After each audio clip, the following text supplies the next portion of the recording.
welcome everyone to another Multi-Hole Solutions webinar. As we do each week, we're just going to wait for all of the registered participants to join in. We've got a number of registrations today, so it will take a couple of minutes for us to allow everyone to come online.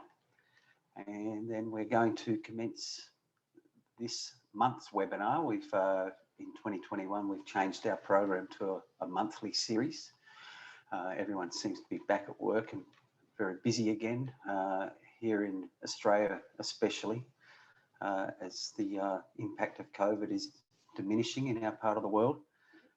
So we've made the decision to reduce the frequency of these webinars to once a month rather than the once a fortnight and once a week that we were doing last year to keep everyone entertained. Today we're very fortunate to have Trevor, Maggie and Sarah Joyce with us, who are the owners of Mariner Boating Holidays. They've been involved in that business, or owning and operating that business, for many, many years. And as we did in the middle of 2020, we had a great webinar with them on the western areas of Turkey and the Greek islands, and the feedback from that was so strong that we immediately decided to book them in for another webinar, which is today's one, where we're going to talk about the eastern coast, or the Lycian coast of Turkey, which is effectively from Marmaris east, but I'll let Trevor do most of the explaining when he comes online. We have him there at the moment, sitting patiently and waiting, and I'm just going to flick through a couple of slides. So yeah, really excited about today. I've had the pleasure of doing a rehearsal with Trevor and Maggie and Sarah earlier in the week, and there's a lot of information, a lot of slides, but in the Mariner boating style, it's very informative. So you actually will feel like for the next hour that you're enjoying a documentary on the Lycian coast. Just flicking through the slides. Okay, bear with me as we do. It's always a little bit clunky. I'm just trying to change the slide there. There we go. So, sorry about that little bit of issue there. We are missing one slide, and that is the slide where we would invite anyone who wants to ask questions today of Trevor. You can do that by clicking on your Q&A button at the bottom of your screen there. If you type the question, Rachel and myself in the background will then just check the questions, and we'll decide whether we're going to interrupt Trevor and ask the question at the point in time where he is in the presentation, or we'll hold it over for a question and answer session at the end of the presentation. But please do ask questions. We welcome them, and it certainly adds to the quality of the presentation when we have the interaction of those people who've joined in. The next webinar is the destination Vanuatu, and that's going to be in 1 month's time. On New Caledonia with Down Under Rally. We've had 2 previous Down Under webinars, and they've also been very successful. So with the partnership that we have with the Down Under cruising rally people and Mariner boating, it's been really good in the last year to be able to bring some different content to the Multi-Hole Solutions Yacht Sales Co webinars. So that is on the 29th of April 2021, and if it's like any of the previous Down Under cruising webinars, it's going to be a very popular one. So make sure you're registered, because there is a limit to how many people can view on the day.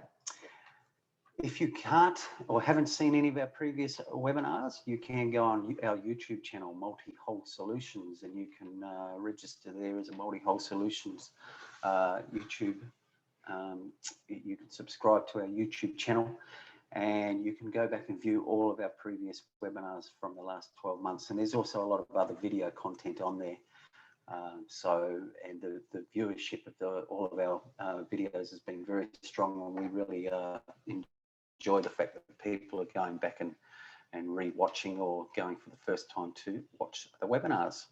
Now, going forwards, I think I've been on this screen 3 times by accident. So I'm Greg Boller, the new sales manager at Multi-Hull Solutions, and in the background, as always, producing today's presentation is Rachel Crook, and together we thank you all for joining us today. So it looks like everyone that was registered has joined on. So we're now going to mute me, and I'm going to unmute Trevor, and I'm going to let Trevor and Sarah and Maggie say hello and start chatting. Hi, great. Am I on air? Hello. Yes, you are, Trevor. Thanks. Yes, Greg, yes, you are. So I'm going. Hello, Maggie. It's great to be here and again, and I have a syndication opportunity to tell you about very quickly, but I want to introduce what I'm saying today by something that I think will be the case. If you have not been to Turkey, but you go, Turkey will astound you. And I'm sure that when you come back, you'll have a different point of view about Turkey as a country and the people than you had when you left. And this has been said to me so many times now, and we've been going there for how long? 25 years? More 30 years? Okay. The other reality is that there's only one way to experience at least the coastal part of it properly, and that is by boat, because much of it is not accessible by land anyway. And if you need a boat, there are three ways to go. One is to buy a boat, and many Australians have done that. And if you want to do that, then Greg's your man. You can buy a share in a boat, and I'll tell you about that in a second. That's where we come in with YSM. Or you can charter a boat, which is actually our core business. And we have an Astrea 42 scheduled to come out of the factory in December 2022. There are 6 shares in the boat. There will be 2 more sold. 4 have been sold already. And a 1/6 share entitles the owner to 5 months during each season, and then a month in the off season. The cost of a share is 115. Sorry, we've got a special on today. It's 110,000 euros and getting cheaper in Australian dollar terms. As you may be all aware, the Aussie, for some reason, is on the march and appreciating against euro.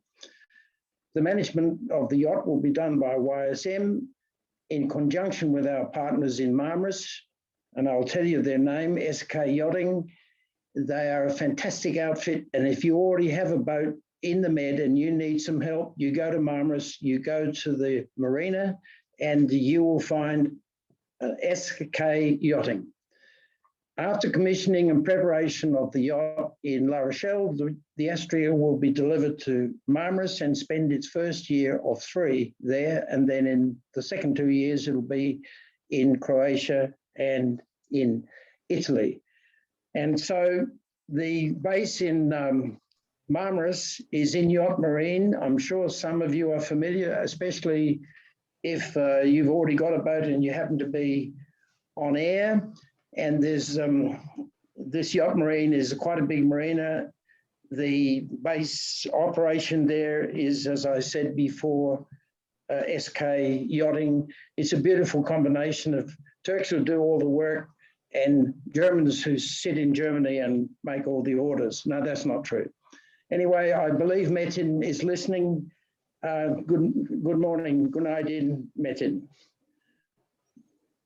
Aside from the charter fleet that they operate, which is almost exclusively Fontaine Peugeot, bar 2 yachts, they operate and manage 40 privately owned boats, including Dufour yachts in their base in Marmaris. All the skills and facilities are available there at better than European prices, I can assure you of that. Now, if you're going to go to Turkey, of course, you're going to land in Istanbul. Sorry. And the map that you will follow is probably a bit newer than that one. This was done in about the 14th century, but Istanbul recently built a new airport. It is now the biggest biggest airport in the world with 12 runways. Yeah. Now, Sarah's having a bit of trouble moving. Here we go to the next slide. It would be a travesty to go to Turkey and not stop in Istanbul. And we have an overland package in connection with the rally that we're going to run in May 2022.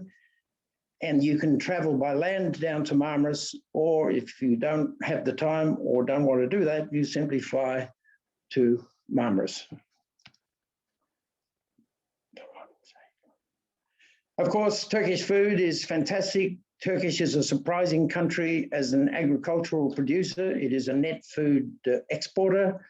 That picture on the right there is a cistern under the city where they used to store their water, and they plagiarized columns from other buildings to construct this cistern.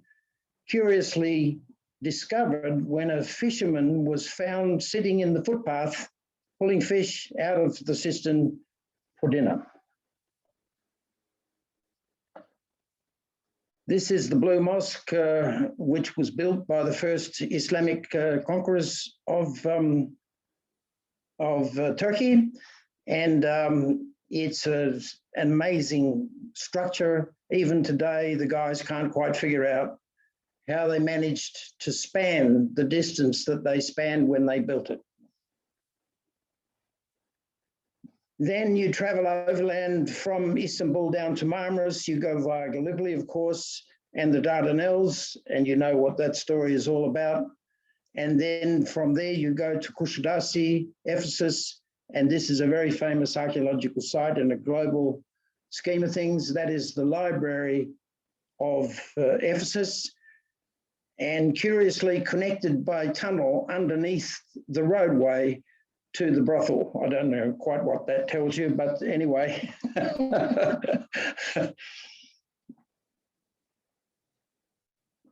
Then Bodrum, of course, is also a fantastic place in Turkey. We don't go there on the Lycian rally, but Bodrum was the headquarters of the Crusaders in that part of the world. And that is the castle that the Germans, the French, and the English built between them. And it is now a museum, absolutely stunning place to visit. And of course, Bodrum itself is fantastic as well. So now you've arrived at Marmaris, and this is the beginning of the Lycian coast, which goes all the way really to Antalya. The Lycians inhabited this neck of the woods from about 2,000 years BC, and hence it's today called the Lycian coast. Marmaris is a fantastic town, busy of course. It has an awful thing there called Bar Street with 80 or 90 bars, one after the other, making a dreadful noise at night. And if you're not into that sort of thing, you just stay away from it. This is the waterfront in Marmaris. There are three big marinas there, probably with accommodation for about 2,500 yachts. But the yacht marine that we use is at the southern side of Marmaris Bay and therefore not right in the middle of town. One of the great things about Turkey is their music, and what is surprising to me, they play sort of free-form Turkish equivalent of jazz, and they will play a single piece with everybody knowing every song in the audience, dancing around together, and they'll do it without interruption from 10, 11, 12 o'clock at night when they start until it's time to go for breakfast. The other thing that's fantastic to do in Turkey, in any one of the towns, is to sit down outdoors for a meal. And frankly, Turkey these days is inexpensive. I don't want to use the word cheap because it certainly is not in that sense. And just to put that in perspective, the exchange rate on the Turkish lira today is about 6.04 lira to an Aussie. And when we were last in Turkey in 2019, we seem to have missed out on 2020 for some reason. The exchange rate was just over 4, so it's gone up by nearly 50%. And you're buying, of course, in local currency when you're there, and so it's inexpensive.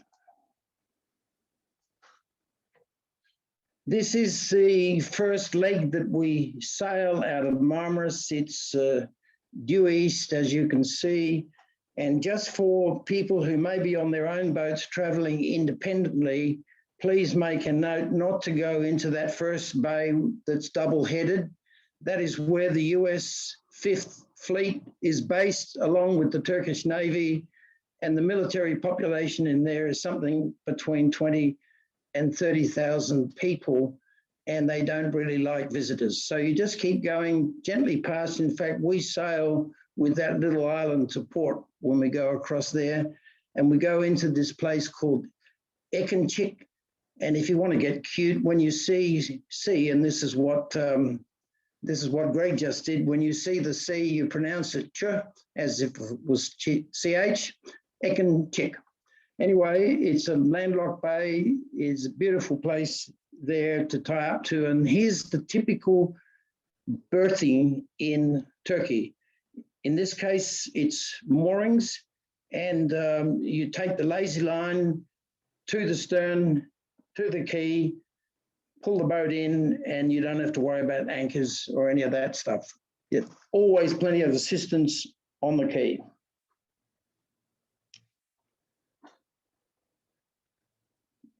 Same story, plenty of spectators as well. Here's the other neat thing about our rallies. We try to sit people, not with any great pressure, to sit next to their fellow crew members, which means automatically they're sitting opposite somebody they don't know, especially first night, second night, etc. And we include these dinners in the rally program at the end of each one of the passages. It's a set menu. Turkish wine is surprising. It's not expensive, even though it's heavily taxed now because they're trying to discourage people drinking, but still a bottle of wine is how much, Sarah? I have no idea because I don't drink wine. So Trevor. Yes, mate.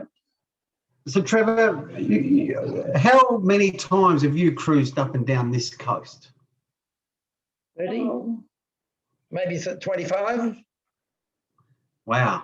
Okay. And while we're rolling through this, give us a sense of whether you think it's changed dramatically in the 25 years, or that you still feel that there's a lot of the similar traits that brought you there the first time. I think it's not dramatically changed, especially if you're on a boat. Another good reason to be on a boat, because you can get to the bits that you can't reach otherwise. The Turks 20 or 30 years ago did some awful stuff with development of hotels in places. On this particular coast, there isn't a lot. I would say some of the bigger towns are now noticeably busier and noisier. Marmaris is a classic example. Fethiye is another one. But frankly, Kalkan, Kaş, Kekova, Finike, Antalya, I would say pretty much the same. And no matter, even if you do go into those bigger places and you can see examples of those hotels, you can still easily get away from it. So, you know, you access it if you want to, and you don't if you don't. Parts of it are different, and lots of it is exactly as it was.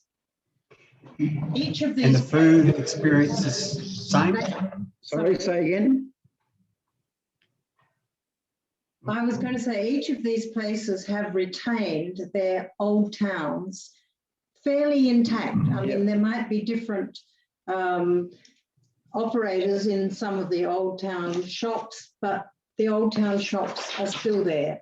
And this is the same in all of these towns. A lot of them have been developed. The first time we ever went to Marmaris, the old town was all there was, and that was way back in the 70s, late 70s. Yeah. And Sarah and Gabriella were children, and we wandered up the hill into the old town of Marmaris, and that was all there was, really. The market behind and the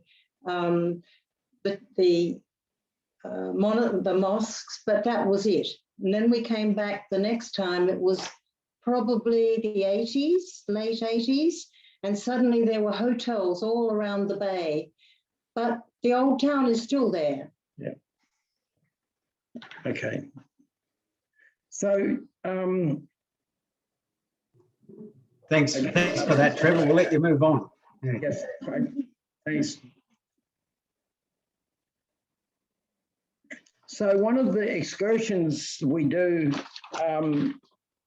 that is near Ekenchik is up the Dalyan River mouth, which is, first of all, an acknowledged turtle sanctuary for their egg laying, and that's in evidence there if you're there at the right time.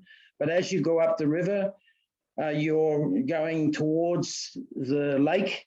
And this, by the way, if there's anybody here old enough, and I'm not sure there will be, but Humphrey Bogart and Catherine Hepburn combined in this part of the world to make the African Queen. And nobody needs to admit that they remember the film. Next. Same story, traveling inland. The lake is over there to the right of that picture at the back, and is quite a big lake, freshwater lake, little bit tidal, not much. But here are the Lycian tombs. This is where they used to bury their dead. Of course, one of these tombs, the one on the right, is not completely finished. That was because they came across Alexander the Great, who arrived on the scene, and it wasn't the industrial disruption that caused the halt to the work, it was Alexander. So this is about 300 BC that we're talking about here. This is the ancient city of Kaunas in the same neck of the woods, on the same excursion. We kind of facilitate those trips, don't necessarily package everybody into them. If you don't want to go, you stay home.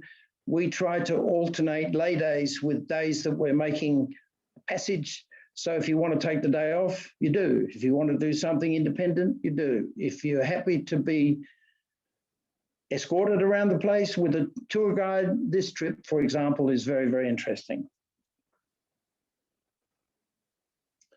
So then the next hop is to the east. That blue line there is about 25 miles, I guess. And we go into the Gulf of Fethiye. And actually the Dalaman airport is just near Göcek, a little bit northwest of where you see the town there. So it's very convenient. And there are 50 anchorages in that bay that you could go to every hour, and they'd all be different. But the one we go to is called Sarsala. We've been going there for some time. He'll probably do a roast lamb in the oven, slow roasted, and it'll just really get to your taste buds, I can assure you. So, Hey, Trevor. Yes, mate. Trevor, I just need to interrupt for a minute. We just had a very good point from one of our participants. Please. Who were just pointing out that currently Turkey is still in lockdown, and that the restaurants are closed and just starting to reopen. And I just wanted to clarify for everyone, today's presentation is about sailing in Turkey and the eastern coast and the Lycian, but it's generally aimed on the logic that this is about what can be done in 2022 and 2023 and beyond. Yes. We're not necessarily talking about sailing in Turkey this year, and at the end we will be showing the information about our Mediterranean escapade, which is scheduled for 2022. So we're not necessarily talking today about sailing in Turkey this year. Well, I should add, Greg, that it's interesting to note that the Turks have already vaccinated twice 4 million people, and they do have 80 in front of them. they've done the first vaccination once already. They started in January. The regulations are changing, but that's certainly a big proviso basically on whatever we do. And frankly, we see our first realistic possibility of doing anything in Turkey to be the season of 2022. Cross your fingers. Right? And anyway, so keep going, but I just wanted to clarify that we're not sitting here thinking that we're all going sailing in Turkey this season, as much as we'd love to. Yeah. The other thing I was going to comment about with this picture is that this is what you would find to be typical coastal conditions in the absence of a prevailing wind that they call there the Meltemi. This is coming off the shore and, to the shore. And, 10 to 12 to 15 is basically it. And if you do get a Meltemi, it's typically from the northwest and or from the west, depending on how far east you go. And 25, 35 or more is not uncommon for a Meltemi, and they will blow for a couple of days as well. But the further east you go, the less prominent is the Meltemi. Sometimes we have a race in those conditions. So this is Sarsala. It's inside the Gulf of Fethiye. The guy on your right is our technician and chef, teaches Turkish cooking. He speaks Greek, French, Italian, and Turkish, and obviously a qualified captain, and he's been on several trips with us as our co-host. And basically, he is the interface between us and the local population, how to go, where to go, how much to pay. If this is broken, we fix it. If you need this to fix it, then I'll go and find it. The guy on the left is the owner of the Sarsala, and he will do this outstanding slow roasted lamb in the oven for you as part of the deal. And then if you look how these boats are moored at his place, his restaurant is the only mooring possible other than at anchor out in the bay. Once again, you can see the mooring lines. They are not chains, and the water is perfectly clean. Nobody hesitant about swimming, even where the boats are. Here's another typical anchorage, especially in the Gulf of Fethiye. These pine trees come down to the water. They have a beautiful scent in the evening. And once again, the water is clean. Can be a bit tricky getting a hold sometimes with an anchor. Always use plenty of chain. The water here is about 6 meters deep, maybe 6.1. And you don't tie up to a tree because you run the risk of ring barking it, but you tie up to something, preferably a rock. And of course, when you get to Göcek, shopping is the name of the game. It's a very popular place with the Brits. Lots of them have houses there. But carpet shopping is a big pastime, and frankly, it's a lot of fun.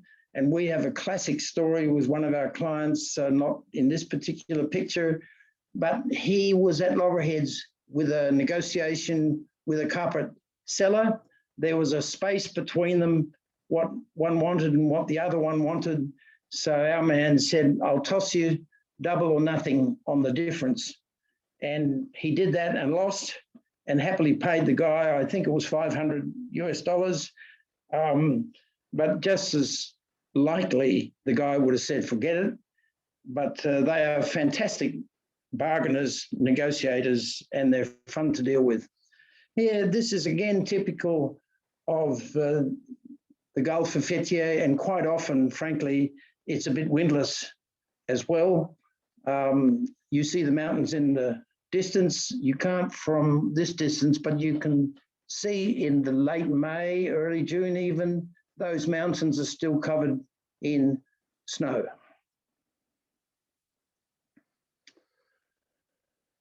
This is the entrance to what used to be a volcano crater. It's Olodeniz at the foot of Papadag, which is a mountain behind it. And this is no longer open for boats to go into, other than small boats. Yachts are not allowed to go in there because they made a mess of the water there with oil, because there's basically no exchange of the water during the course of the tide. The tide, by the way, in Turkey in the Med is no more than 30, 40, 50 centimeters. So it's not a huge tidal movement.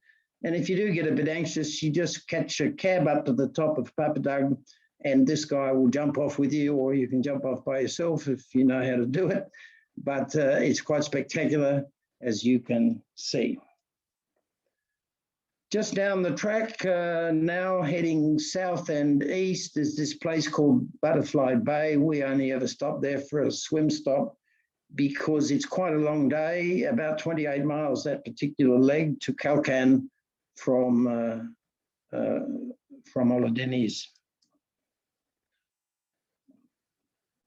So the next stop, this is after Fethiye, before Kalkan, is called Karacaoren. It's a bit of a trick to pronounce it, and I'm not even sure that I've got it right, and I won't bother to spell it for you, but it's a bay with a single restaurant, that one, and he's got the only moorings, and the only expectation is if he ties you up in front of his restaurant, that you have dinner in his restaurant. And we have a famous story from here with the AFL Grand Final in the year that the Swans beat Hawthorn.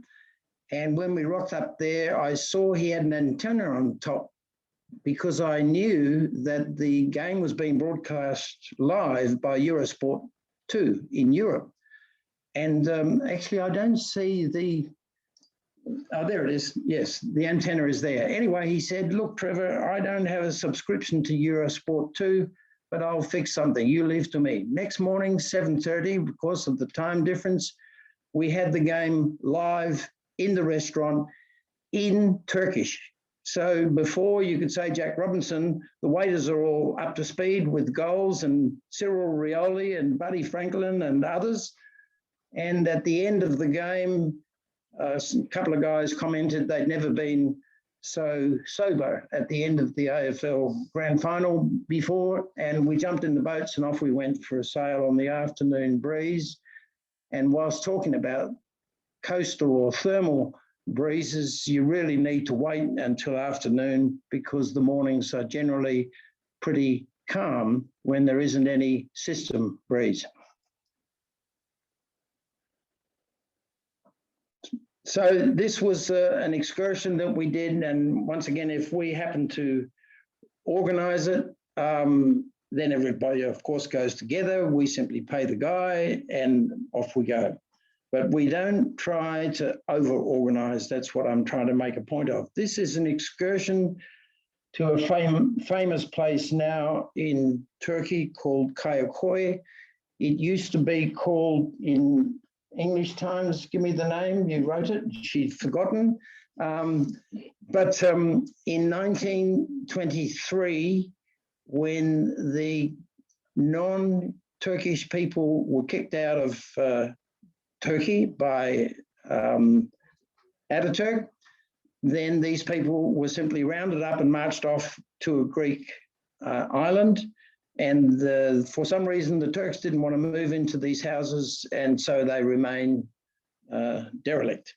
The interesting thing about that time is that the Armenians and the Greeks and the Turks all lived happily together until the nationalist fervour got stirred up by international politics, and you all know the story.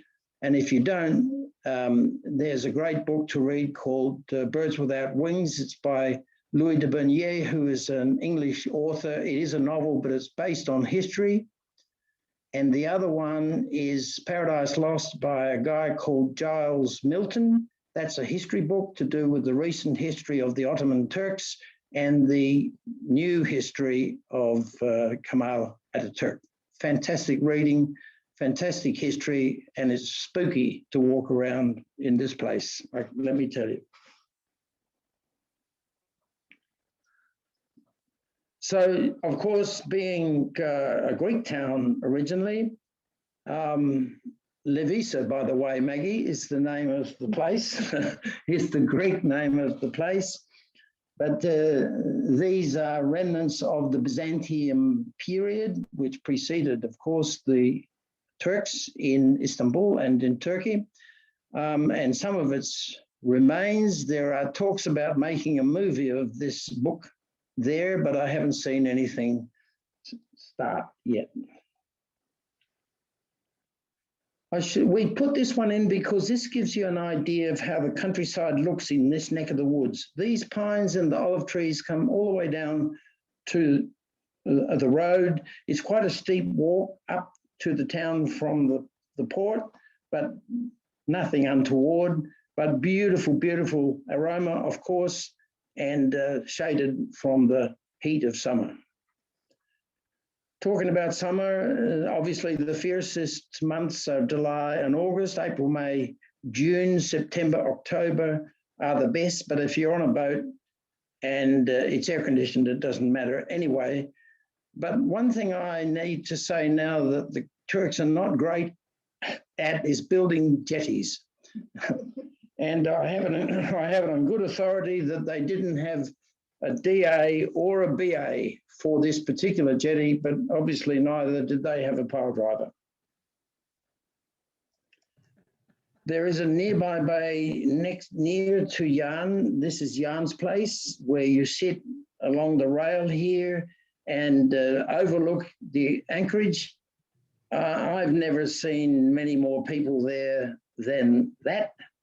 Maybe a couple more boats, but it's a beautiful, clean, clear swimming, interesting walking. There is no road to this restaurant, and it's just a great place to be. It's beautifully protected. It's landlocked to the west, which is where the wind comes from if it comes. And if you're not happy with anchorages like this one being, of course, just a tad crowded, and that's all on anchor, by the way, that one. And sometimes you've got to be careful with the depth because that's got to be 8 or 9 meters, 60 meters out or 50 meters out. And then you just tie a stern line to the rocks there and you're safe as a house. Trevor? Yes, sir? Am I right in saying you basically have no tide there? Look, about a half a metre, a bit less. Yeah. Not much more than that. Less, Maggie's saying. No, not much tide and not much current either. Sometimes when you have this meltemi blowing for an extended period of time, you can get a current on the surface. But frankly, we set up this trip, for example, to be running with whatever happens anyway.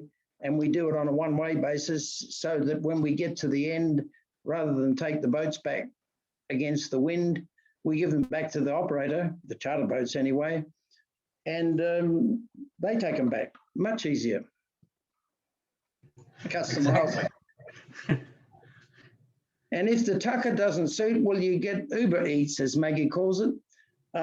This gal is making gozleme on the spot, and I'm sure everybody's familiar with gozleme. It's beautiful stuff. They're great people, these people, the merchants. They're very friendly, clean, and very funny. Then you're off to, from Kalkan to Kash. You know, that's an epic journey of nearly 10 miles. It, however, takes you to a very, very slick marina owned by Setur from Istanbul, who own 9 others, I think. And it's brand new, this one. When I say brand new, it's probably 3 years old. And Kash, as a place to get into with a cat, is a bit tricky, especially if you're with a group, as I hope you might be. But even as a single boat, because the port is very, very small. But this marina is very flash, beautiful restaurants, great facilities. Waiting for here we go. And we didn't get there yet. That's a shame. Once again, an example of the wind coming off the shore as it does thermally, and flat water, beautiful sailing, autopilot. If we do this racing thing, we allow autopilots. When you get to cash, of course, one of the things that Maggie and I did, that's either her or me, I'm not sure, but we jumped off the mountain up to the left and landed on the quay. Nearly got tangled up in that mizzen mast there, but actually missed it by more than what it looks like in that picture. Of course, this is Sarah's famous story that involves Sarah and Maggie. So I'm going to flip past now to Sarah to tell it to you. It's very funny. Well, I think so. So this beautiful, beautiful man, how handsome is he? Has a little shop, and in the little shop he has a cowbell. I hadn't been out of Australia for quite some years raising kids, but I got there and I fell in love with a cowbell. I'm not sure why I would fall in love with a cowbell, but that's what I did. And I fell in love with a cowbell, but I didn't have any money with me. So this very charming and lovely man gave me his business card and told me to transfer him $50 when I got back to Australia, which I promised that I would. I got back to Australia, by which time I had lost the business card. I had no way of contacting him. We didn't run a rally the next year. I had this on my mind that I had basically run away with a cowbell and not paid this gorgeous man in Italy doing the best he can to earn a living. 2 years later, Maggie and Trevor went back for the next rally. I asked them, please walk up the hill, go to that man, give him $50. Mum did that. And when she walked in the door and said, my daughter, and started to tell the story, he said, yes, yes, yes, she has 2 beautiful girls. I gave her a cowbell and I haven't heard from her since. Mum gave him $50. He Facebooked me and we are still friends to this day. And he's a truly, truly lovely man. And actually that is not an unusual story because they are all so generous and lovely and want to take care of us, which we probably don't deserve. Or not. And you still have the cowbell? Of course I still have the cowbell. Oh my goodness, as if I would lose the cowbell. So from Cash, you can do a land excursion for them into history. This can be a bit of a exercise if you're there in the middle of summer, but nonetheless, the history is extraordinary. This is a place called Xanthos, which of course was Greek, and that's all that's left of it. But it's a sort of a kit that you have to do. But on the same excursion, you can go to a place which is quite exciting called Saklikan Gorge, which I think is next. Yes, this Saklikan Gorge takes water from inside the mountain, and actually you can't get an idea of it here, but it comes out of the mountain with such force. They use it for hydroelectric power. And if there are any electrical engineers in the gathering, I'd love to know what the story is. But Turkey apparently generates 433 gigawatts, I guess that is, of electricity using hydroelectricity, which I think is a hell of a lot more than Australia, but maybe it's an unrealistic comparison too. But the other thing that's good on these excursions and that the Turks are good at is making ice cream. This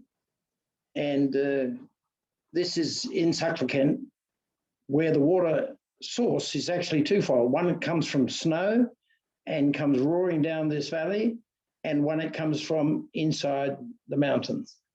Artesian water, I think they call it. And then if you don't want to do anything, you just anchor off the beach and have a swim. The water is fantastically clean. You might not think, having seen some of these awful documentaries about the Med, they've made huge efforts to tidy it all up, and it's been effective in most places.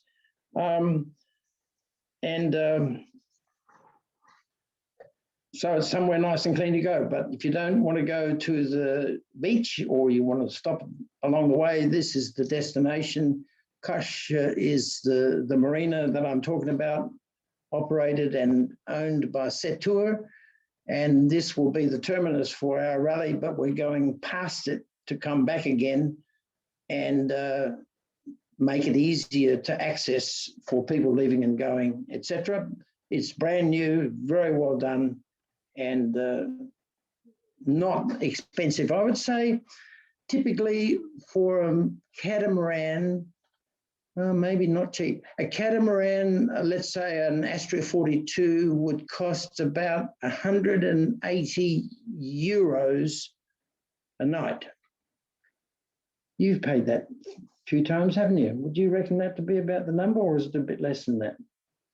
I couldn't tell you. I can see all the receipts in my hand. So I don't remember what I paid. But look, Actually, Trevor, I'm not sure if Michael and Marita are listening today, but they've been over there and obviously living there at the moment. We've also, it's interesting, we just had another client, Don, just email or message a question to say that he's also got an apartment in Bodrum and loves visiting each year. So we might see if any of those guys have got up-to-date idea of marina charges in a marina like Chasm Marina there. The most expensive of all of them is Bodrum, but this one is pretty good. So this is from the restaurant that we use in town in Cash, looking out over the sea, of course. And I can't talk highly enough about food, about wine, about service, attitude in these restaurants in Turkey. They are just beautiful places to go for dinner. Now, girls, tell me how much dinner there cost that night a head. It was 30 euros, wasn't it, with wine and dessert? I honestly don't know, but it's not a big, It's not a big deal. amount. No. Yeah. Look, My information sources are drying up here, Greg. I'm sorry, mate. No, the problem is that you have such an acute awareness of numbers, and neither Maggie or I have the same attention. We have the experience recalled in our brain, but not the actual figures. Okay, fair enough. Okay. Well, I think the fact that you can't remember is a good indication that you didn't Yes, get finished. absolutely. well done. Thanks. The other thing we do, which creates a lot of fun, is remember, of course, the important occasions. Although, of course, birthdays are the obvious ones. We have had a divorce, but it happened at the end of the trip, thank goodness. It wasn't Trevor's and mine. No.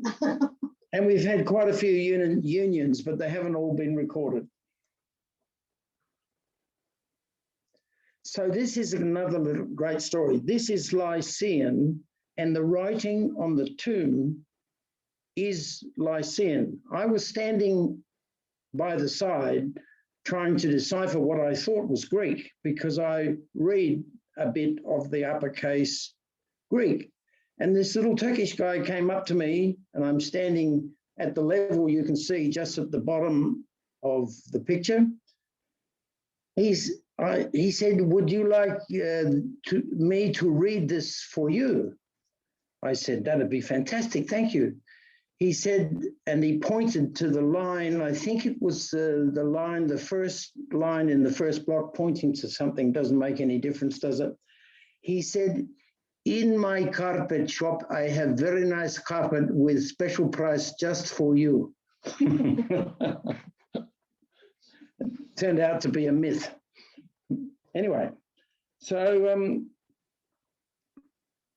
of course, the shopping for them, not,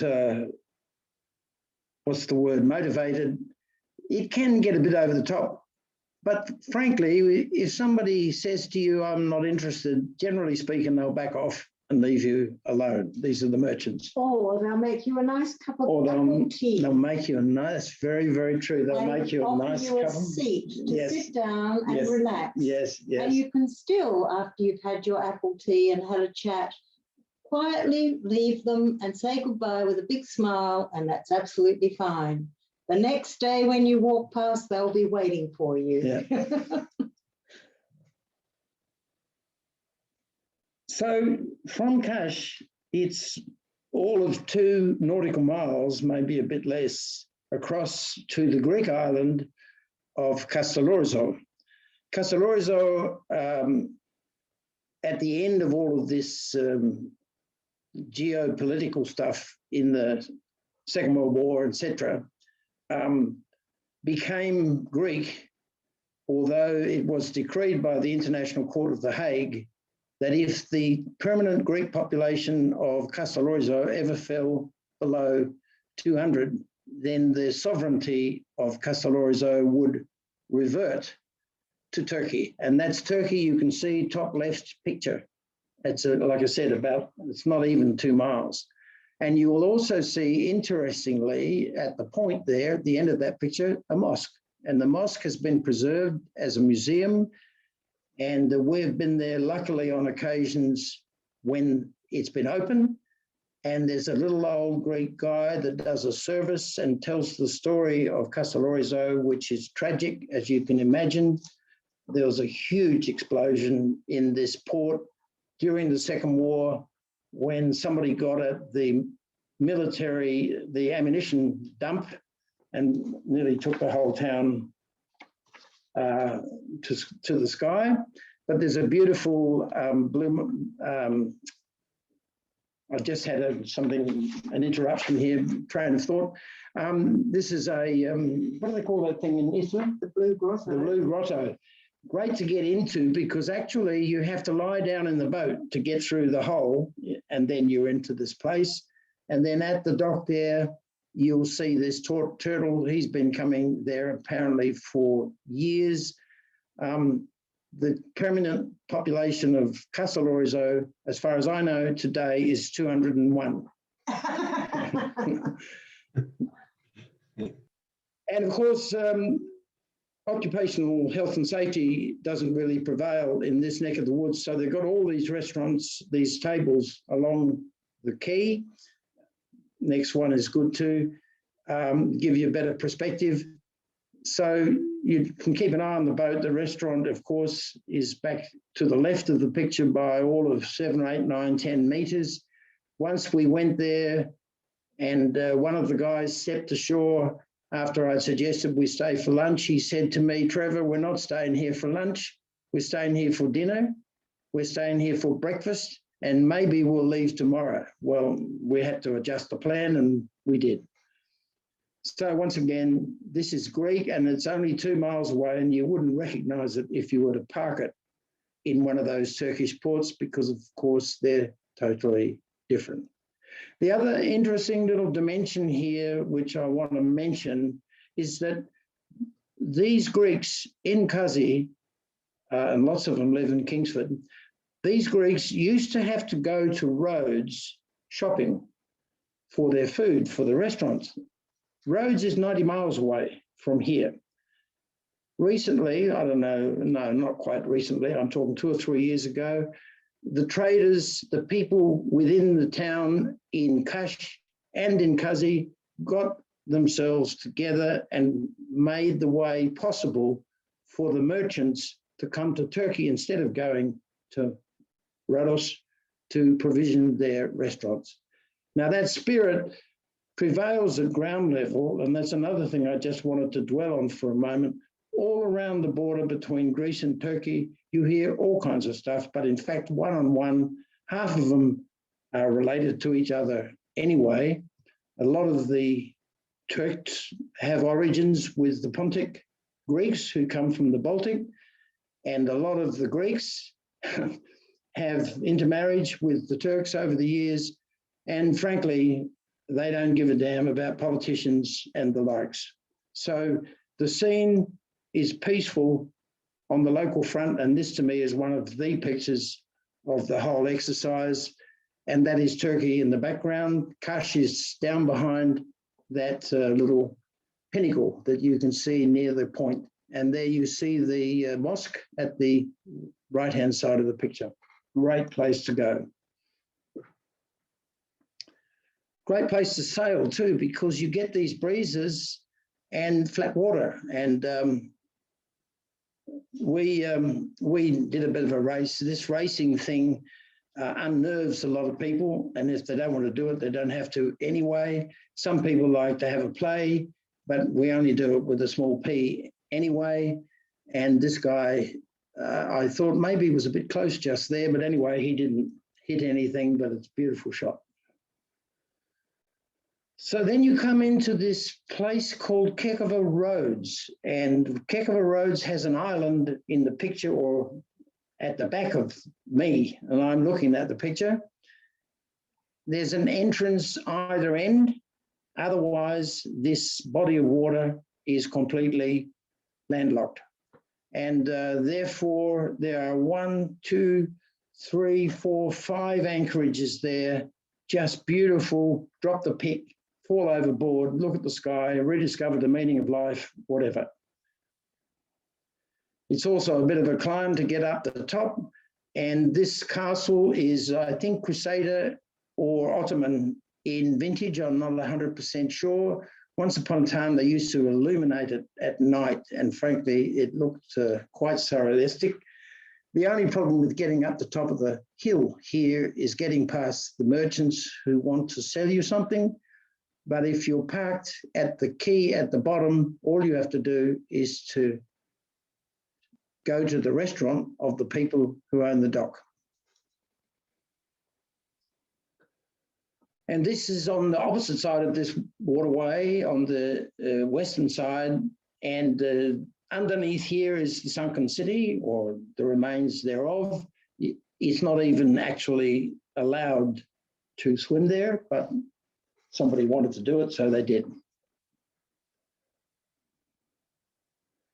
And this is, Maggie calls them tombs. I read the other day that they're called sarcophagus, but they come from the Lycian area, and the end result is the same. There are lots of them around the place. They're not beach houses. And this is looking down into the water. At one end of this gulf, or the Kayakoy, you go across a small isthmus, and there's another one of these towns that actually not many people go to. And you can swim there, and it is, you can see a street with houses along the side of the street, probably because of an earthquake that it sunk, because it's not widespread in Turkey that you actually see this, but certainly in Kayakoy you see it.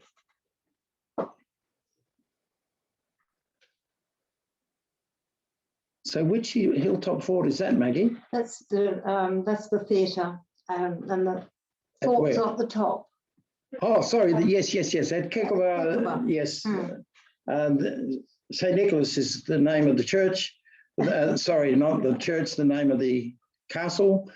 And that's the Greek theatre. So, you know, everybody's had a go at modelling these things. Again, more tombs in deference to Maggie. And now we're in a place called Antalya, which we don't actually take the boats to, but if you're there on your own boat, it's only a hop and a step really to get to Antalya from Kayakoy. I would say 40, 50 miles. There's a very good marina there, also Setur, but the old town of Antalya is brilliant. This is typical. Good restaurants, a couple of good hotels we use, and normally with our rally, what we do is put an overnight in the hotel in Antalya in the package, because we have to get off the boats earlier than normal to give them time to get back to the base for the Saturday start. But beautiful place in the old city. You ought to see what they've done with the new bit. Don't go anywhere near it. It's a mass tourism hub for people coming out of Germany going to the beach, but they don't come anywhere near the old town. And most of them sit by the pool or by the beach to get as ready as they possibly can in the quickest possible time.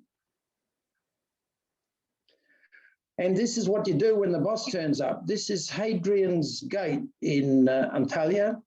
And he was there in about 130 AD. I don't know how long it took them to knock the triumphant arch together.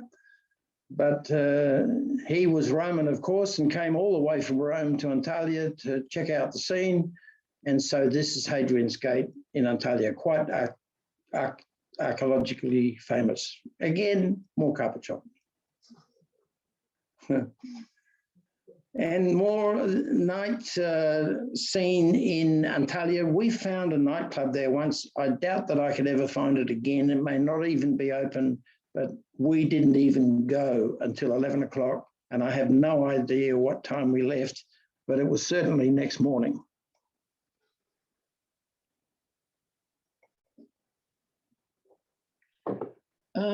Maybe this is a good opportunity to restate what I've said about the Turks. All of our experience with them has been fantastic. They are humorous, communicative, they are diligent, they want to please, sometimes a little bit to their own detriment, because they will tend to say what they know you want to hear. But I work with trusted sources there. SK, as I said at the outset, have been with us for years and years. We think about 25, maybe even 30, something like that. Metin and I are blood brothers, and we won't tell you how we got to be blood brothers. But anyway, it's been a fantastic experience for me, and the Turks are absolutely brilliant, and I love them dearly. And this thing at the top is blocking me from saying, don't be in a hurry to leave. And in fact, I would be suggesting that you even extend beyond the single day if you're on a charter package and stay longer in Antalya, or go then to central Turkey. This is in the Gorama Valley. Cappadocia is the region, and it's made, Maggie, what do you call the stuff that comes out of the volcanoes? Tufa. Tufa. I thought tufa was something on a stick that you had as a sweet. Anyway, the best view of this area is pre-dawn, or as the dawn comes in the morning. And you get up there in a balloon, and we had the time we went, 90 of them, all up at the same time. Spectacular view, an extraordinary experience. And if you go to Turkey and miss it, you'll wish you hadn't. I think that's the best thing to say. And so far as the rally is concerned, if you've got your own boat and you're lucky, you travel with us, but participate nonetheless. If you want to charter, you can. If you want to take a cabin on a boat, we can work on that basis as well. And as Maggie has said here, you're working in a place or living in a place that's full of history, with a population of the most friendly, welcoming people you will find anywhere. And I bet if there's some people from Turkey watching at the moment, you would be able to hear applause. Is there anybody got any questions? Yeah, we do, Trevor. And first of all, thank you to yourself and Maggie and Sarah today for presenting. You have a wonderful style and a passionate, the passion that you all have for Turkey always oozes out over the broadcast. So once again, a fantastic effort. You're welcome. Thank you so much for the opportunity. And before we roll into the questions, I just want to remind everyone that part of the reason we've done this presentation with Mariner Boating today is because we are working in partnership to have a Mediterranean escapade. It was supposed to happen last year. It was sold out, actually. And obviously that got put on hold. We thought we might do it this year. That got put on hold, but we have scheduled it for next year, from May the 14th to May the 28th. And that is, there's opportunities there for people to come on board and through Mariner Boating, join in the charter either as a whole boat or by the cabin. And there's also an opportunity, as Trevor is saying on this page here, for people to bring their own boat and join in and join in the fun aboard their own boat. And we have a number of our clients who have been who all have their boats in that region. And it's interesting today that some of the questions we have, Trevor, are for people who have tuned in today who are over there in Turkey, or who have connections with Turkey like yourself. So, for instance, we've got Don, who's come in a couple of times. as I said earlier, he's what Don say? He said, bear with me. Just want to emphasise how wonderful for sailing in Turkey is. We've sailed there many times. The food, the people, and the history. We now have an apartment in Bodrum and enjoy yearly visits, counting down the days till we can visit the Lycian coast again. And then he also just finished off by mentioning that the stone tombs are believed to be upturned boats, and the belief is that when they overturn in storms, the souls of the fishermen will be forever free. How nice is that? So another demonstration of someone who's passionate about Turkey. So good to have you with us today, Don. Now, Trevor, back to some questions. Yes, sir. We do have a couple. First of all, we do have someone who has straight away asked for you, so we'll talk to you afterwards. Someone has straight away said, please send me more info on the syndicate. So that worked. Good. And then someone did ask the name of the marina at SK, where SK Yachting is, but I did answer that on your behalf. It's the Marmaris Yacht Marina. Well, actually, Greg, it's a bit strange. Yes. Before you move on. They spell yacht marine, Y-A-T for yacht, and marine the way we spell it. Normally, the way the Turks spell it is M-A-R-I-N, but it's marine, Yes. first word, yacht, Y-A-T. Yes. Okay? Understood. And you need to ask for metin. If you're ringing up, you ask for metin, M-E-T-I-N. Gotcha. All right. Very good. And then as you know, we've got Michael and Marita, who at this stage, fingers crossed, will be working or partnering with us next year to help host the escapade. They just did tune in earlier to say that you can get a nice bottle of wine for around 100 lira in a restaurant. So that's not even 20 bucks, is it? Ring true? Yes, I would say that. No. And that's a current price because Michael and Marita are in Turkey as we speak. I believe they're in Fethiye, so on their Elba 45. And then we've also got another gentleman there, Rob, has also asked for information on the syndicate share. So hopefully this has been a worthwhile afternoon, Trevor. And then we also found out that the suggestion is that it's about 100 euros upwards to berth a catamaran in the marina it has. Yeah. Okay, thanks. That's good. Yep. And then do you know, and if you don't, maybe one of those who are over there in Turkey at the moment, what are the rules for grey water and black water in Turkey? Yes, that's a very good question, and I'm not sure I do know the answer. I know in the big marinas you can get black water pump out, of course. Grey water, they will say, go 2 miles offshore and leave it there. Okay. And I really don't know what the last, and I'd like to know, and I should have checked it up and I didn't think of it, my apology. But there are facilities emerging hither and thither. And of course, the Turks have legislated that all charter yachts have to have holding tanks. But I don't know what they do. They're empty. Yeah, no, it's a good question because all of the Fontaine Pajots and all of the Dufours, they all have black water tanks fitted now as normal. Oh, really? But it's not even a factory option to fit grey water tanks. So if you need grey water tanks fitted, that's a post-factory option. So it is a really good question. Big one to hopefully by the time we finish here, someone might chime in with an answer. Well, Michael should know. Michael must. Yeah, he might know. Yeah, because his new boat has just been delivered. So whatever he needs, he's done, I would have thought. But I don't know if he's still on. He might. Oh, here we go. The answers are coming in. Here we go. Okay, so boats must have. Thank you, Michael, Lysa, or should I say Michael and Marita, because I reckon they're both typing. Boats must have holding tank and be blue card registered, pump out on a regular basis. Grey water tanks not required. There are pump outs at the bigger marinas, e.g. Kalkan and Kaz. Thank you very much. And then there's a comment here from someone who you might know, I'd say from Susan. Permission to come aboard, Captain Sue Charnook, Victoria, British Columbia, Canada. Do you know Sue? Canada. Canada, yes. Okay. Fair enough. Hi, Sue.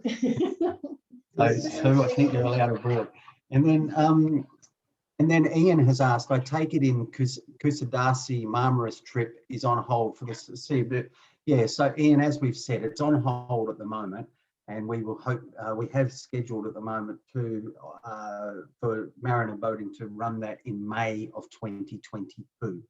And so we'll be able to watch over the coming 3 to 6 months how the world is evolving. But at this stage, we've been glass half full people rather than glass half empty. From a glass half full perspective, we're all hoping that we can go and put some of our well-earned earnings into the Turkish tourism economy again. Greg, I just got to tell you a little funny aside on this note. This year during COVID, SK were renting their charter boats for people doing quarantine on the boat instead of in a hotel. Yes. And the restaurant in the marina was delivering food to the boat so they didn't have to violate the terms of their quarantine. Yes. So that's a bit of lateral thinking, isn't it? All right. So listen, Trevor, we've taken enough of everyone's time. Thank you so much, everybody. I think fantastic the presentation that Sarah, as we talked before, Sarah is the CEO, so let's not forget that, Sarah. Very organised. And Maggie, who I call the puppet master. And so you guys have done a fantastic job. And Trevor, as always, in your unique style, you've been brilliant today, and it's really good. We enjoy having you. And there's a lot of people just mentioning there, saying that they've had a wonderful presentation, and thank you very much. So I'm not sure if you can see the Q&As, but yeah, people have enjoyed your presentation. Thank you so much, Greg. Thank you, everyone. Thank you, Rachel, Bye. for your technical skills. It just blows me away every time. Thank you. All right. And so on that note, folks, thanks for joining in. Thanks for asking all the questions. And for those who are in Turkey or we'll be going to Turkey this season, stay in touch. And we look forward to staying in communication with everyone. Although I do see we just got one last question. It's just a thank you from Diane. Thank you. And oh, sorry, and that's from Diane and Peter, who are in Fethiye. So everyone's in. There's a lot of Australian yacht owners in Turkey at the moment. Trevor. Yes, I'm aware of that, and I hope to see them next May. See you in Turkey. All right. So on that note, we'll sign off. So Thanks, I think Greg. Rachel will cut the transmission. Thank you.